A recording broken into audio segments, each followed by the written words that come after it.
अगर आप federal board के PDF नोट्स लेना चाहते हैं तो अभी हमारा व्हाट्सएप चैनल ज्वाइन करें। इसके अलावा अगर आपको ऑनलाइन ट्यूशन्स चाहिए तो हमारे पास पाकिस्तान की टॉप फैकल्टी अवेलेबल है। हमारी वेबसाइट विजिट करें या हमें व्हाट्सएप पर कॉन्टैक्ट करें। तमाम लिंक्स डिस्क्रिप्शन में गिवन है। Thank you. बिस्मिल्लाहिर्रहमानिर्रहीम। आपका टेस्ट चेक करते हैं। चैप्टर नंबर 2 स्टार्ट से लेके IPO चार्ट तक है। ठीक है। क्वेश्चन नंबर 1 है what is meant by a problem, what kind of problem can be faced in education sector. Okay, सबसे पहले आपने यहाँ पर प्रॉब्लम लिख दिया। ठीक है। यहाँ पर आपने लिखा इट इज़ डिफाइंड एज, फिर आगे इक्वल्स टू, तो ये चीज़ ना लिखी क्योंकि आपने नीचे प्रॉपर पूरी डेफिनेशन लिख दी ना कि a problem is a challenge or situation that need to be overcome using some actions and techniques. तो ये कंप्लीट आंसर है, ये ठीक है। अगर आपने इंक्लूड करना ही है, आप चाहते हैं कि इट इज़ डिफाइंड एज मैं ये भी लिखूँ, फिर आप ये इन्वर्टेड कोमास ना डालें। ठीक है, और लिखें इट इज़ डिफाइंड एज, इसको काट दें, it is defined as a challenge or situation that need to be overcome using some action and technique, फिर ये अच्छा आंसर बन जाएगा। ठीक है, बट मैं रिकमेंड करूँगा कि आपने जैसे लिखा था इन्वर्टेड कोमास में, ये ज़्यादा अच्छा लग रहा था मुझे देखने में, तो आप इस तरह लिखें, इसको काट दें ऐसे। ठीक है, और दूसरी बात ये जो आपने इक्वल्स टू डाले हैं ना, ये ज़्यादा अच्छे नहीं लगते। ठीक है, ये मैथ्स वगैरह में ही आप डाला करें आप लोग। बाकी जो आप लोगों के कंप्यूटर फिजिक्स केमिस्ट्री होता है, इसमें आप कॉलन डाला करें इस तरह से। ठीक है, ये ज़्यादा अच्छे जो हैं वो लगते हैं।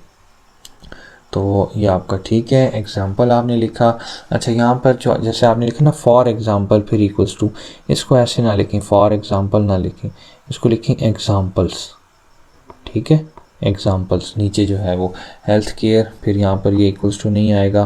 ठीक है, और दूसरी बात ये कि एग्जाम्पल मैंने आपसे अलग से पूछ ली थी कि एजुकेशन सेक्टर की प्रॉब्लम बताएं, तो ये वाली प्रॉब्लम बेशक आप ना लिखें फिर।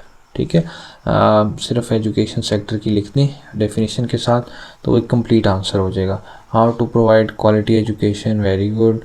लर्न SLO नॉलेज, ठीक है। बेस्ट टीचर्स फॉर टीचिंग या बेस्ट टेक्निक्स फॉर टीचिंग, ठीक है। बाकी आपका आंसर अच्छा है, मैं इसके मार्क्स नहीं काटूंगा। जो थोड़ी थोड़ी मैंने आपको फॉर्मेट के इश्यूज बताए हैं, उन पे आपने ध्यान देना है और उसको इम्प्लीमेंट करना है नेक्स्ट टेस्ट में। तो पूरे मार्क्स मैं आपको दूंगा 5 मार्क्स। नेक्स्ट क्वेश्चन नंबर 2 था आपके पास, डिफाइन अ कंप्यूटिंग प्रॉब्लम और explain any 3 computing problems with examples. ठीक है, तो computing problem, a computing problem is a type of problem that involve decision making, a problem that can be solve by computers. तो इसका जो correct answer है वो, अगर आप बुक से करना चाहते हैं तो यहाँ से लिख लें कि a computing problem is a problem that is solved step by step using computation. ठीक है, it can include any type of calculation such as arithmetic or logical. और अगर आप नोट से करना चाह रहे हैं जो मैंने आप लोगों को प्रोवाइड किए थे, तो उसे भी देख लें। क्वेश्चन नंबर 1 ही है, डिफाइन कंप्यूटिंग प्रॉब्लम, कि a computing problem that is solved step by step using computation is called computing problem. It may involve arithmetic और logical calculation। तो ये सेम बुक वाली ही ऑलमोस्ट डेफिनेशन है। ठीक है, तो आपने लिखा कि that involves decision making। ठीक है, तो स्टेप बाय स्टेप का वर्ड यूज़ कर लें और आगे it involves arithmetic or logical calculations, ये लिख लें। ठीक है, तो ये ज़्यादा अच्छी डेफिनेशन बन जाएगी। आगे आपने लिखा डिसीजन प्रॉब्लम, ठीक है, we have condition, it will have to be decision based on that condition और बाइनरी आंसर यस और नो। ठीक है, सही है, गुड। अच्छा, एग्जांपल भी दी है। ठीक है, ये इक्वल टू ना डालें। ठीक है, सर्च प्रॉब्लम है उसके बाद। ओके, उसके बाद सर्च प्रॉब्लम है, it is type problem that require searching in order find solution, very good. ठीक है, वेरी गुड, शाबाश।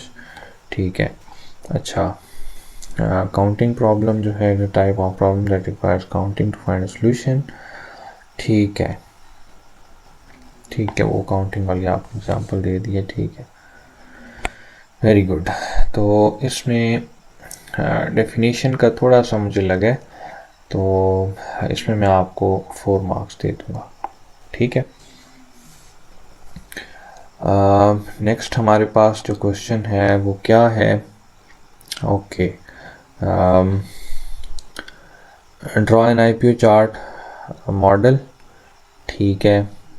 तो इसमें सिर्फ मॉडल भी बना देते तो इनफ था, यानी कि मैं ये पूछना चाह रहा था कि क्या होता है, तो इनपुट प्रोसेस और आउटपुट होता है। आपने एक एग्ज़ाम्पल लेके फर्दर उसको कर लिया है, वो भी बात आपकी बिल्कुल ठीक है, सही है, ठीक है, ओके।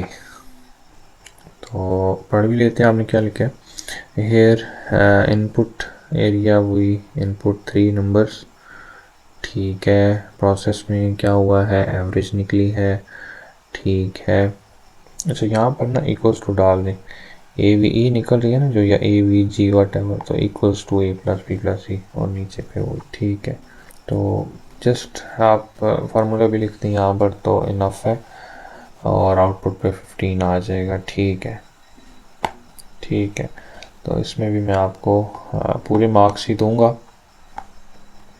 नेक्स्ट क्वेश्चन नंबर 4 है, आपने क्या करना था, IPO चार्ट बनाना था एरिया ऑफ ट्राइंगल कैलकुलेट करने के लिए। तो ठीक है, H ले लिया है और B ले लिया। अच्छा, ये यहाँ पर ना लिखें कैलकुलेट एरिया ऑफ ट्राइंगल, ये लिखने की ज़रूरत नहीं है, ठीक है। हम जस्ट क्या लिखते हैं, हाइट और ब्रेड्थ लिखते हैं। तो area is equals to height into breadth divide by 2, ठीक है, फार्मूला आ जाता है, और एरिया 75 मीटर स्क्वायर आ जाता है, ठीक है। तो ये जो है मैंने यहाँ पर भी लिखा हुआ है, आप सिर्फ इतना कर सकते हैं, ठीक है।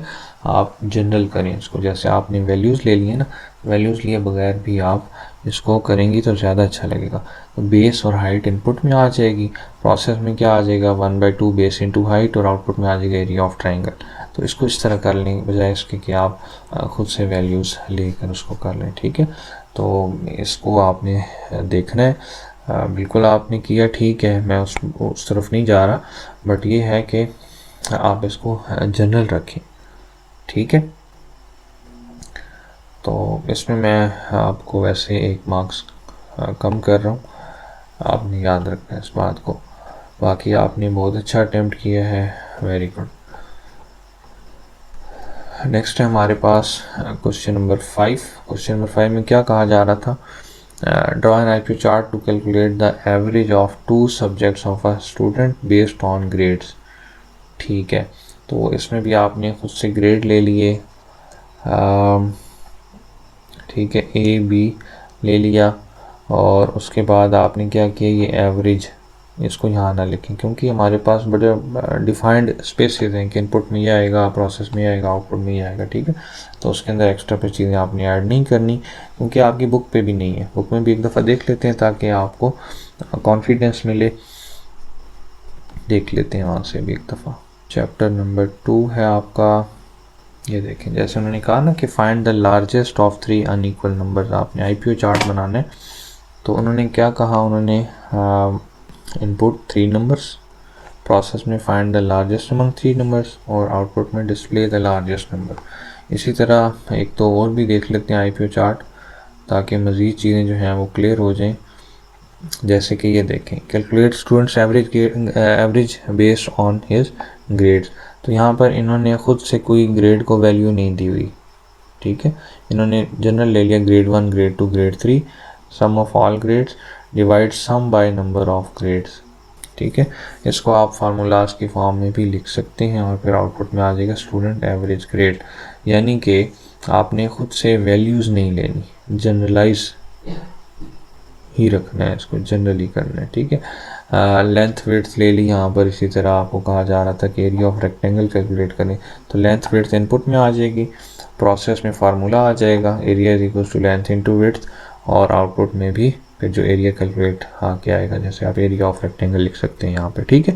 तो आपकी बुक वालों ने भी इसको जनरल ही रखा है, तो आपने भी खुद से वैल्यूज़ नहीं लेनी, ठीक है। अच्छा, तो ये वही बात जो मैंने अभी आपको बता दी, इसमें भी मैं आपको 1 नंबर काटूंगा। आपने किया, ठीक है, मैं वो बात नहीं कर रहा, बट चीज़ों को सिंपल रखें, ठीक है। तो input marks of student in process we calculate average, सारी बातें बिल्कुल ठीक है, ठीक है। तो फिर से कह रहा हूँ, presentation of this test is amazing माशाल्लाह। ठीक है, बस जस्ट जो चीज़ें मैंने बताई हैं उनको आप फॉलो करें, बाकी वेरी गुड। कितने मार्क्स आए आपके? ओके ठीक है, वेरी गुड। बिस्मिल्लाहिर्रहमानिर्रहीम। आपका टेस्ट चेक करते हैं। CSS से लेके फॉर लूप तक का ये टेस्ट है। ओके, क्वेश्चन नंबर 2 का फर्स्ट पार्ट है what is CSS, right it's 3 types. ठीक है, section number B question number 2 का पार्ट 1 था ये, तो इस तरह लिखा करें। ठीक है, जो नंबरिंग क्वेश्चन पेपर पर होती है ना, वही नंबरिंग आप लोग अपनी आंसर शीट में भी देते हैं। ठीक है, तो CSS एंड इट्स टाइप्स। ठीक है, इसकी 3 टाइप्स क्या हैं? Inline CSS applied inside the tag, ठीक है, जिस पर भी हमने लगानी होती है उसके ऊपर। Internal CSS applied in the head tag कहते हैं। ठीक है, head tag of the HTML file या HTML डॉक्यूमेंट का लफ्ज़ इस्तेमाल करें ज़्यादा अच्छी बात है। ठीक है, चलें। External CSS is written in separate file and is linked with HTML file through link tag. ठीक है, .css की फ़ाइल तैयार की जाती है, इस तरह लिख लें ज़्यादा अच्छी बात है। 3 नंबर पूरे ही आपको मिलेंगे। ठीक है, अच्छा नेक्स्ट आपके पास क्या है? क्वेश्चन नंबर 2 पार्ट नंबर 2 यानी कि, ठीक है, तो इसको भी ऐसे लिख लें। ठीक है, पार्ट नंबर 2 है ये। अच्छा, priority of 3 types of CSS। ठीक है, अगर तीनों लगी हुई होंगी तो internal, inline and external CSS applied to a file, the inline CSS has the highest priority. ठीक है, देन इंटरनल एंड सबसे लास्ट पे होगी एक्सटर्नल CSS। ठीक है, पूरे नंबर मिलेंगे इसमें भी आपको। नेक्स्ट है question number 3, what is the difference between controls and auto play parameter in HTML video tag. Okay, when we apply control parameter in a video tag, the video include option like pause, play, resume. ठीक है, but when we apply autoplay the video starts automatically. ठीक है, when the web page loads it did not show options, instead muted and for loop can be used with it. ठीक है, 3 number पूरे मिलेंगे इसमें भी। ओके, नेक्स्ट 4 में क्या कह रहे हैं कि see the following JavaScript code, identify variable in this code, what will be the output of this code. ठीक है, वेरिएबल इसमें 2 है, नेम एंड रिवॉर्ड। ठीक है, वेरिएबल इसमें आपके पास एक नेम है और एक रिवॉर्ड है। वेरी गुड, आउटपुट क्या आएगी? Ali gets a reward of ₹3000। Okay, very good. ठीक है, अच्छा जी, नेक्स्ट क्वेश्चन नंबर 2 है आपके पास सेक्शन C में। ठीक है, तो इसको सेक्शन C नाम दे दें ऊपर। ठीक है, सेक्शन C। वैसे जो आप लोगों की ई शीट है ना, उसमें तो ये पहले से क्वेश्चन बने होते हैं, बट ठीक है, वही नंबर दें जो हमारे पास उसमें होता है क्वेश्चन पेपर पर। ठीक है, तो क्वेश्चन नंबर 5 आपने यहाँ पर दिया है। ठीक है, उस सीक्वेंस के लिहाज से तो ठीक है, बट प्रॉपर वही नंबरिंग देनी है आपने। अच्छा जी, डॉक टाइप HTML आपने ले लिया। ठीक है, HTML आ गया, बॉडी आ गया, स्क्रिप्ट आ गया। ठीक है, variable kid age is equal to 5 आपने लिया है। If kid age is greater than equal to 3, condition क्या लगाई है? Admission granted. इसको ऐसे नहीं लगाना था, इसको आपने लिखना था डॉक्यूमेंट डॉट राइट के अंदर। ठीक है, अच्छा आपने नीचे एरो लगा के लिखती हैं। ठीक है, मैं समझ गया हूँ, बट इसको ना अगर कोई ऐसी मिस्टेक हो जाए तो काट के दोबारा कर लिया करें, क्योंकि ये इसका जो मेन टेक्निकल पार्ट है ना, वो यही है। तो उसके अंदर अगर आपने इस तरह से कोई मिस्टेक की होगी, हो सकता है एग्ज़ाम चेक करने वाले को पता ना चले, क्योंकि वो तो कह लें कि जल्दी में बाज़ जो टीचर्स हैं वो चेक कर रहे होते हैं। ठीक है, तो वो इतना ज़्यादा समटाइम ध्यान नहीं देते कि आपने क्या चीज़ कैसे लिखी हुई है। जिस तरह यहाँ पर एरो लगा के आपने समझाया हुआ है ना कि ये यहाँ पर आप लिखना चाह रहे थे, तो समटाइम्स जो है वो टीचर इस बात को अंडरस्टैंड नहीं करते और आपके नंबर जो हैं वो काट देते हैं। ठीक है। तो अगर ऐसी कोई मिस्टेक हो जाए, टाइम है, तो आप इस पूरे को काट के दोबारा से कर लें, क्योंकि यही एक इसमें मेन इम्पॉर्टेंट जो है वो पार्ट था। ठीक है। तो अभी मैं इसमें आपकी जो है वो नंबर नहीं काट रहा, बट आपने इस बात का ध्यान रखना है। उसके बाद आ गया है जी एल्स में क्या है, document dot write age required is not met. ठीक है। उसके बाद ये एंड हो गया है, स्क्रिप्ट एंड हो गया, बॉडी एंड हो गया, HTML। ठीक है, सही है। तो फ़िलहाल मैं इसमें आपको पूरे मार्क्स ही दे रहा हूँ, बट इसको आपने सही करना है। ठीक है। तो 17/17 आ गए आपके, वेरी गुड। ठीक है।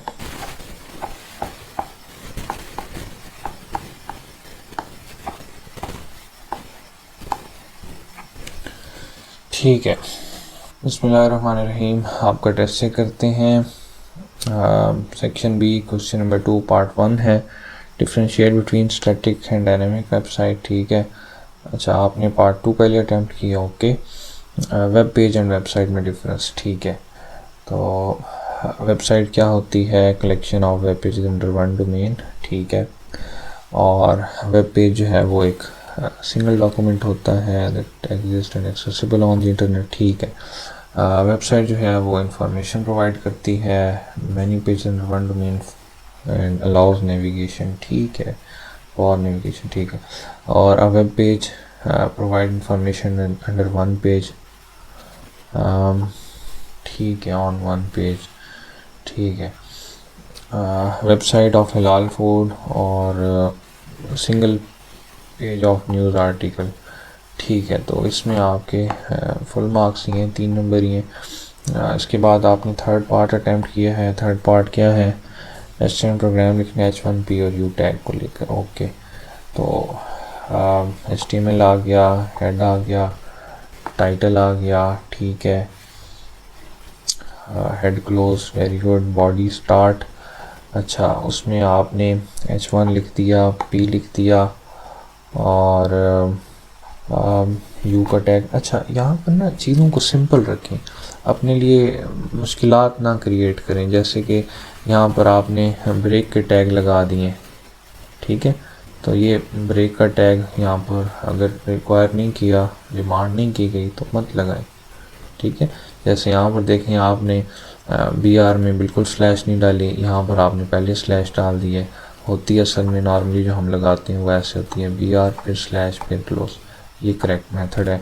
अब आपसे पूछा नहीं गया बट आपने लगा दिए तो गलत लगा दिए। तो साइंस सिंपल है, मैंने कहा ना, चीज़ों को सिंपल रखें। अगर पूछा गया तो लगाएं, नहीं पूछा गया तो मत लगाएं। ठीक है। बाकी जो आपके कंपलसरी टैग थे इस क्वेश्चन में, P के टैग, वो आपने बिल्कुल ठीक लगाए, बट ये आपने एक्स्ट्रा लगाए हैं तो आपने वो गलती कर दी है। ठीक है। इसी तरह H1 के अंदर मैंने आपको CSS का नहीं कहा, तो आप ये स्टाइल टैग फिर मत लगाएं, जब CSS का कहा जाएगा तब लगा लीजिएगा। ठीक है। बाकी H1 के टैग आपने ठीक लगाए। आप देखें CSS के चक्कर में आपने ये जो ब्रैकेट है ये ख़राब कर दी है। इसका मैं कलर चेंज करता हूँ। ये देखें, आपने ये ब्रैकेट यहाँ पर लगा दी है। ठीक है। अगर CSS लगा रहे हैं तो ये फिर यहाँ पर आनी चाहिए थी। ठीक है। तो चीज़ें आपको आती हैं, आपने उसको खुद से कॉम्प्लेक्स बना लिया, तो इसको अवॉइड करना है आपने। जितना पूछा जाए उतना आंसर करें, दैट्स इट।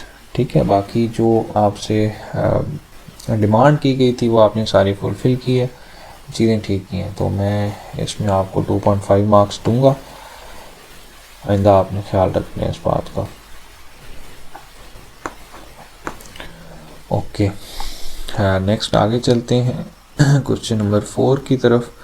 अनऑर्डर्ड लिस्ट आपने बनानी थी प्रोविंसेस ऑफ पाकिस्तान की। ठीक है। तो UL। ठीक है। अच्छा, ये क्या है, UI नहीं है, ये LI लिखते हैं। ठीक है। यहाँ पर तो UL अनऑर्डर्ड लिस्ट ही लिखते हैं, वो तो ठीक है, बट यहाँ पर हम लिस्ट का टैग लगाते हैं। ठीक है। इसी तरह यहाँ पर भी लिस्ट का टैग जो है वो एंड होता है इस तरह स्लैश के साथ। तो ये UI नहीं करना, ये LI है। ठीक है। लिस्ट, ये सारे ओके, और बॉडी एंड HTML एंड, ठीक है। तो इसमें मैं आपको दूंगा 2 मार्क्स, क्योंकि आपने ये गलती कर दी हुई है, UI वाली, UI नहीं लिखना, LI लिखना है इसकी जगह पर। नेक्स्ट हमारे पास क्या है, पार्ट नंबर 5 है। क्या कह रहे हैं हमें पार्ट 5 में, give this paragraph a green colour using inline. हाँ, अब आपने ग्रीन कलर देना था। अच्छा, तो ठीक है, style is equals to green colour. हाँ, ये आपने प्रॉपर जो है वो सेंटेक्स फॉलो करना है। मैं आपको दिखाता हूँ कि ये कैसे करना है। आपने कोई भी टैग हो, टैग आपने स्टार्ट कर दिया, ठीक है, उसको फिर एंड करने से पहले आपने क्या करना है, style is equals to colour लिखना है, ये कॉलन आएगा, फिर आपने लिखना है ग्रीन या वटेवर जो भी आपने कलर लगाना है, फिर ये सेमी कॉलन आएगा और ये क्लोज हो जाएगा, ठीक है। इसी तरह आपने यहाँ पर भी करना था। ये जो आपने ग्रीन कलर लिख दिया ना, ये ऐसे ग्रीन कलर, उसको क्या होता है ग्रीन कलर क्या, उसको प्रॉपर उस फॉर्मेट में बताना है, उस ज़बान में बताना है जो वो समझता है, ठीक है। तो आपने लिखना था कलर, फिर कॉलन, फिर ग्रीन, ठीक है, और फिर सेमी कॉलन, और फिर जिस तरह यहाँ पर ये क्लोज हुआ है, आपने भी इस तरह इसको क्लोज करना था। ये ऊपर देख रहे हैं, और ये तो यहाँ पर आपके पास अपॉस्ट्रोफी आ जाएगी, ठीक है। और यहाँ पर पीछे ये जो स्टाइल है ये भी लिखना है, इक्वल्स टू, यहाँ स्टाइल आ जाएगा, ठीक है। उसके बाद फिर बॉडी आ जाएगी, नीचे HTML भी आ जाएगा। तो प्रॉपर आपने फॉलो करना है। और ये जो टैग यहाँ पर आपने क्लोज किया ना, ये फिर यहाँ नहीं होगा, ये फिर इसके बाद होगा। सारा कुछ जो लिख रहे हैं ना, इसके बाद क्लोज होगा, और फिर हेलो वर्ल्ड, और उसके बाद ये P वाला भी क्लोज हो जाएगा, ठीक है। अच्छा, हाँ, नेक्स्ट क्वेश्चन क्या है हमारे पास। सबसे पहला जो पार्ट 1 है वो आपने नहीं किया। अच्छा, यहाँ पर किया, स्टैटिक वेबसाइट और dynamic website, content here can not be change, ये भी लिखें कि अनटिल मैनुअली अपडेटेड, ठीक है। ये मेन बात है कि अनटिल मैनुअली अपडेटेड यहाँ पर आप लिखें। उसके बाद है content changes here automatically according to user input या यूज़र टाइप, ठीक है। If loaded then if the internet is off और डिस्कनेक्टेड इट कैन वर्क, ठीक है, it can work without internet, ठीक है। और it requires an active internet connection to keep working, ठीक है। Downloads in YouTube uses CSS, नहीं uses CSS नहीं, ऐसे लिखो कि static websites can be built using HTML and CSS, ऐसे लिखते हैं, ठीक है। और एग्जांपल आपने क्या दिया, स्टैटिक वेबसाइट की डाउनलोड्स इन यूट्यूब। आप इसकी मज़ीद अच्छी एग्जांपल दे सकते हैं, मैंने नोट्स में दी हुई थी, ताकि कोई कन्फ्यूजन बाकी ना रहे। नोट्स जो हैं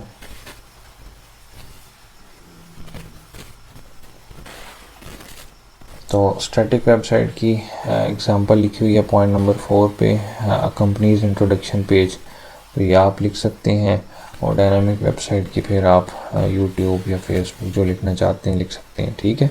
और यहाँ पर आप पॉइंट नंबर दें, नाम लिखें, जैसे पॉइंट नंबर 1, ये पॉइंट नंबर 2, एग्ज़ाम्पल पे, एग्ज़ाम्पल को जो है वो 4 नंबर पे लिख दिया करें, और पॉइंट नंबर 3 पे आप लिख देते कि ये कैसे बनाई जाती है, जैसे यहाँ पर मैंने लिखा हुआ है, ठीक है, कि developed using HTML and CSS, point number 3, और पॉइंट नंबर 4 पे फिर उसके एग्जांपल आ गए। सिमिलरली आपने राइट साइड पे डायनामिक वेबसाइट के लिए भी करना है, ठीक है। और नंबरिंग देनी है, देखिए ना कि अगर 3 नंबर का शॉर्ट क्वेश्चन है फॉर एग्जांपल, ठीक है, आपने नंबरिंग दे के 3 पॉइंट्स लिख दिए और तीनों ठीक है, तो टीचर आपके नंबर काट नहीं सकता, ऐसे ही है। तो जब आपको चीज़ें आती हों तो फिर क्लियरली लिखा करें। हाँ, अगर आपको 3 नंबर का क्वेश्चन है और आपको 2 पॉइंट्स आते हैं, फिर आप जो है वो डॉट्स डाल के लिखते हैं या एरोज डाल के लिखते हैं, इस तरह की बुलेट्स यूज़ कर लें, ठीक है। बट आते हैं तो प्रॉपर नंबरिंग दें, ताकि कोई टीचर को मौका ही ना मिले आपके मार्क्स काटने का, ठीक है। 4 पॉइंट्स लिख लें, कोई इशू नहीं है, एक ज़्यादा लिख लें अगर सही आते हैं तो। नेक्स्ट, इसमें मैं आपको कितने मार्क्स दूंगा, मैं आपको इसमें देता हूँ 2.5 मार्क्स, ठीक है। अच्छा, इसके बाद है सेक्शन सी। सेक्शन सी का क्वेश्चन नंबर 1 क्या था, आपने क्या करना था, write an HTML program that display a table showing name class section of 2 students. Okay, तो सबसे पहले आपके पास टाइटल HTML हेड आ गया, हेड क्लोज, बॉडी स्टार्ट हुई, हेडिंग लगाई H1 student details, very good. Table आ गया, टेबल रो लगाई, टेबल डेटा आ गया, very good, excellent. Table row close, next के लिए table row start, table data आ गया, very good, excellent. Table row close, table row start, Pratik 10B, okay. और कितने स्टूडेंट्स का डेटा आ गया, 3 स्टूडेंट्स का डेटा डाल दिया आपने। मैंने कितने स्टूडेंट्स का कहा था, 2 स्टूडेंट्स का कहा था, ठीक है। तो फिर कह रहा हूँ साइंस सिंपल है, जितना पूछा जाए आपने उतना ही आंसर करना है। 2 स्टूडेंट्स का कहा गया, आपने 3 का एंटर कर दिया। अब हो सकता है कि आपने कोई मिस्टेक कर दी हो तीसरे का डेटा एंटर करते हुए, तो वैसे ही खामखा आपके मार्क्स कट जाए, ठीक है। तो जितना पूछा जाए इतना आंसर करें। हाँ, जैसे मैंने आपको कहा ना, डिफ्रेंशिएट वगैरह के क्वेश्चन अगर आपको अच्छा आता है तो 4th पॉइंट भी लिख दें, अगर 3 नंबर का भी क्वेश्चन है तो उनमें कर लें। बट जो इस तरह के क्वेश्चन हैं उसमें जितना पूछा जाए उतना ही आप आंसर करें। हो सकता है एक्स्ट्रा आंसर करें, गलत कर दें, नंबर काट दें, फ़ायदा नहीं है, ठीक है। तो अभी मैं आपके नंबर नहीं काटूँगा क्योंकि आपने ये भी ठीक ही लिखा हुआ है। टेबल क्लोज हो गया, बॉडी क्लोज, HTML क्लोज, तो यहाँ पर आपके 5 मार्क्स पूरे आ गए, ठीक है। वेरी गुड, बहुत अच्छा अटैम्प्ट किया आपने ये क्वेश्चन। इसके बाद हमारे पास क्या है, क्वेश्चन नंबर 4 है, ठीक है। इसमें कुछ एरर्स थे वो आपने करेक्ट करने थे, तो इसी से रिलेटेड ही था ये भी। स्टूडेंट टेबल आ गया, यहाँ पर क्या है, स्टूडेंट टेबल ही है टाइटल में भी, ठीक है। हेड क्लोज, बॉडी आ गई, स्टूडेंट डिटेल्स, टेबल का tag start, table row, table data, ठीक है। नेम क्लास सेक्शन, ठीक है। अच्छा, फिर नेक्स्ट आपने क्या किया है, टेबल रो क्लोज की है, ठीक है। फिर टेबल रो आपने स्टार्ट क्यों नहीं की, अच्छा यहाँ पर टेबल रो स्टार्ट की है, इसको काटा हुआ है आपने, ठीक है। टेबल डेटा आ गया है। अच्छा, यहाँ पर फिर टेबल डेटा का टैग क्यों नहीं लगाया, यहाँ पर भी तो टेबल डेटा का टैग आता है ना, ठीक है। अच्छा, और एक और बात ये कि ये नेम क्लास सेक्शन तो टेबल हेड होता है, ठीक है। तो टेबल हेड है, ये TH है, ये भी TH है, ठीक है। मुझे भी नहीं पता चला। अच्छा, उसके बाद फिर आपने क्या किया, table close, body close, HTML close, तो यहाँ पर आपने एक मिस्टेक ये वाली की है और एक मिस्टेक आपने ये वाली की है कि आपने इनको प्रॉपरली टेबल डेटा को टेबल हेड में चेंज नहीं किया, ठीक है। ये जम्बल्ड भी हैं और इनमें मिस्टेक्स भी हैं, उन सारों को आपने अवॉइड करना था, ठीक है। तो इसमें आपको मैं दूंगा 3.5 मार्क्स, क्योंकि आपने काफ़ी सारी मिस्टेक्स जो हैं वो अवॉइड कर ली हैं बट कुछ रह गई हैं, तो उसके मार्क्स कटेंगे, 3.5 मार्क्स इसमें आएंगे आपके, ठीक है। तो टोटल कितने मार्क्स आपके आ गए हैं आप,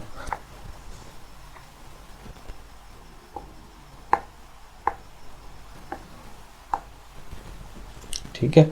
तो ओवरऑल टेस्ट की प्रेजेंटेशन भी अच्छी थी, सारा कुछ ठीक था, बस ये छोटी छोटी मिस्टेक्स हैं जो मैंने आपको बताई हैं, इनको आपने नेक्स्ट टेस्ट में अवॉइड करना है, ठीक है।